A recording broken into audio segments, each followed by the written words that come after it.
Mansour Shouman is a political analyst and humanitarian worker. He was in Gaza during the first year of the genocide. He joins me now live from Toronto in Canada. Great to have you here with us on TRT World. I mean, we have been talking about the same story for months now. Israel has been violating the ceasefire agreement. Winter is fast approaching, and we don't see any positive signs for the Palestinians over there. So how is this going to come to an end? So first of all, mixed emotions. First, that Alhamdulillah, for the first time in months, rainfall has come onto Gaza. One of the pain points of the Palestinians is the availability of clean water, drinking water, water for their little but important crops that are growing in different parts in Gaza Strip. However, as you said in your report and as discussed since the beginning of the day, because of the lack of availability of any kind of new tents that are impenetrable to water, the not allowing until now the modular homes, if available, to enter, the tents that are able to withstand such storms, the entry of also construction material needed in order to repair and renovate the homes of the people on the ground in Gaza that will allow them to be able to withstand any winter that affects them. We are all seeing what is happening right now. Gaza is basically a beach, and the ground there, it takes a lot of time to soak the water if it rains, and that's why you're seeing, especially in the southern side of Gaza Strip, where people are living in mostly tents. What we are seeing right now, the solution is to move forward with the second and the third phase of the ceasefire plans, allow for entry of good tents, good tarps, allow the humanitarian organizations to do their work, allow the hundreds of trucks with construction material, with good, relatively better temporary shelters to enter, to allow hundreds of thousands of people to live in a relatively better condition than they are right now. But Mansour, the question is, can Netanyahu be trusted, even if the ceasefire deal moves into the second or the third phase successfully? What's the guarantee Israel is going to allow the entry of humanitarian aid into the Gaza Strip, allow better tent into the Gaza Strip? Because even as part of the phase one of the deal, Israel did not keep its promises.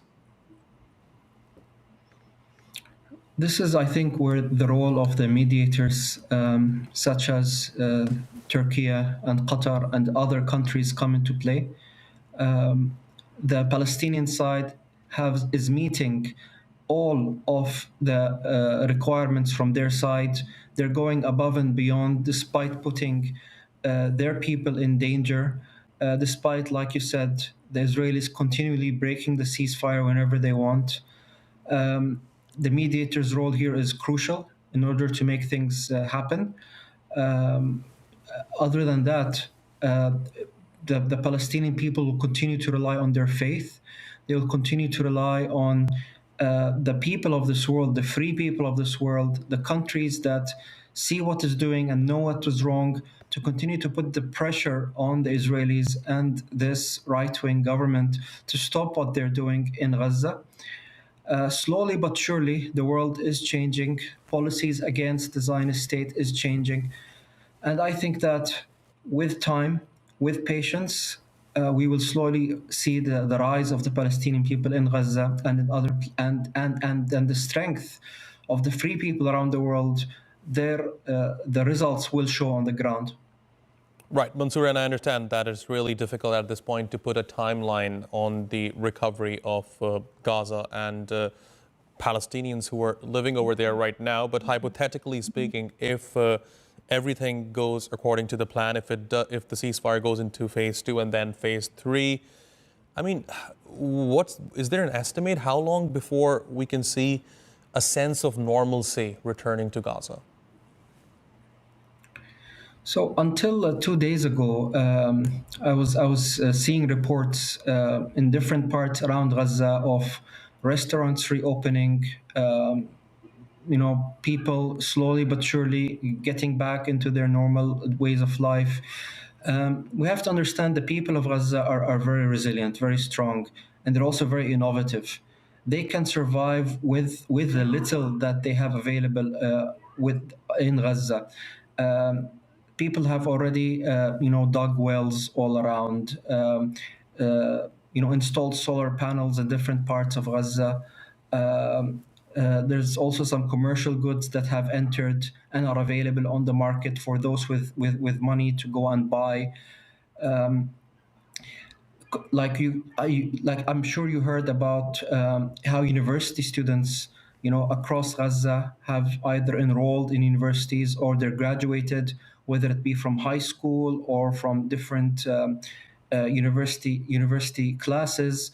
So there are 2 million civilians living in Gaza. Life continues on.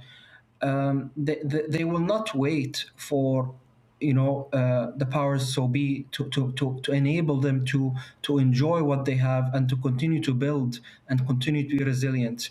They're relying on, after God, they're relying on the good people around this world to put an end to what is happening. And with the little that they have, they will rebuild Gaza. It's going to take time. And I am sure that once the borders are open freely, we will see hundreds of thousands of people from all around the world providing their capabilities, providing their knowledge, providing their wealth in order to be put in the right place and to rebuild Gaza as soon as possible. Fascinating insights, Mansour Shouman. Thanks very much for joining me here on Tier 2 World. Really appreciate your taking out the time. Thank you.